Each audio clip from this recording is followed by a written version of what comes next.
बिस्मिल्लाहिर्रहमानिर्रहीम। नाजरीन, अज मैं तुहाडे लई चिकन शाशलिक बनाउण दा बहुत आसान ते सस्ता तरीका लैके आई हाँ। इहदे लई तुहानूं अद्धा किलो गोश्त चाहिदा वा, सफ़ेद सिरका, लाल सिरका ते काला सिरका चाहिदा वा।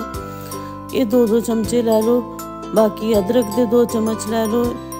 लूण, मिर्चा, हल्दी ते तिक्के मसाले दा 1-1 चम्मच लै लो। इन्हां सारिया मसालियां नूं, अदरक लहसुन नूं ते सिरकिਆਂ नूं तुसीं गोश्त दे उत्ते पा लो।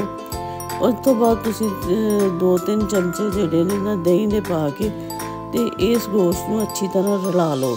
रलाउण तो बाद तुसीं इहनूं 2 घंटे रैस्ट ते रख दो ताकि मसाला इहदे विच अच्छी तरह रच जाए। जदों तुहाडा मसाला रच जावे ते तुसीं शाशलिक स्टिक्कां लैके जिहड़ा है ना गोश्त ते सब्जियां ਉਹਦੇ ਵਿੱਚ ਭਰੋ ਲਓ। ਇਹ शाशलिक स्टिक बड़ी आम ਜਿਹੀ ਸ਼ੈ ਹੈ, ਤੁਹਾਨੂੰ तमाम ਸਟੋਰਾਂ ਤੋਂ ਮਿਲ ਸਕਦੀ ਹੈ।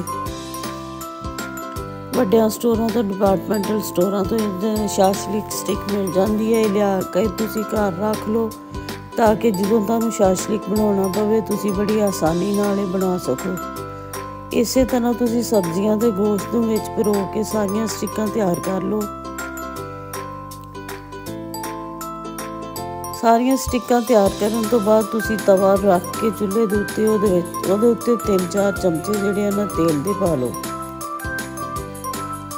तेल गर्म हो जाए तो तुसी अपनी स्टिक्कां ਉਹਦੇ ਉੱਤੇ थोड़ियां रख के ते फ्राई कर लो। स्टिक्कां उत्ते रख के तुसी उत्ते ढक्कन दे दो ताकि भाप नाल ਜਿਹੜੀਆਂ ना अच्छी तरह गोश्त ਜਿਹੜਾ ना तैयार हो जाए। नाजरीन, ये तरीके तुहानूं इस वास्ते सिखाए जाते हैं ਜਦੋਂ ਤੁਹਾਡੇ ਪ੍ਰਾਹੁਣੇ ਆਉਂਦੇ ਨੇ ਤੇ ਤੁਹਾਨੂੰ ਇਹ ਸਾਰੀਆਂ ਸ਼ੈਵਾਂ ਬਹੁਤ ਮਹਿੰਗੀਆਂ ਬਾਜ਼ਾਰੋਂ ਮਿਲਦੀਆਂ ਨੇ। ਇਸ ਤਰ੍ਹਾਂ ਤੁਸੀਂ ਬਹੁਤ ਸਫਾਈ ਨਾਲ ਤੇ ਸਸਤੇ ਤਰੀਕੇ ਨਾਲ ਇਹ ਸਾਰੀਆਂ ਸ਼ੈਵਾਂ ਤਿਆਰ ਕਰ ਲੋਗੇ।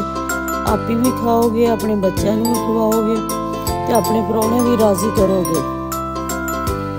ਇਹਨਾਂ ਸਟਿੱਕਾਂ ਨੂੰ ਤੁਸੀਂ ਥੋੜੀ ਦੇਰ ਬਾਅਦ ਢੱਕਣ ਚੁੱਕ ਕੇ ਤੇ ਸਾਈਡਾਂ ਇਹਨਾਂ ਦੀਆਂ ਚੇਂਜ ਕਰਕੇ ਤਿਆਰ ਕਰ ਲਓ।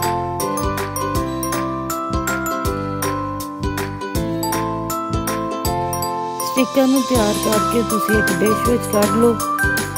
कढ के ते तुसी उन्हां नूं अच्छे तरीके नाल सलाद नाल सजा के आप ही खाओ, अपने मेहमानां नूं पेश करो ते सानूं कमेंट दे विच अपनी राय दा इज़हार जरूर करो। शुक्रिया।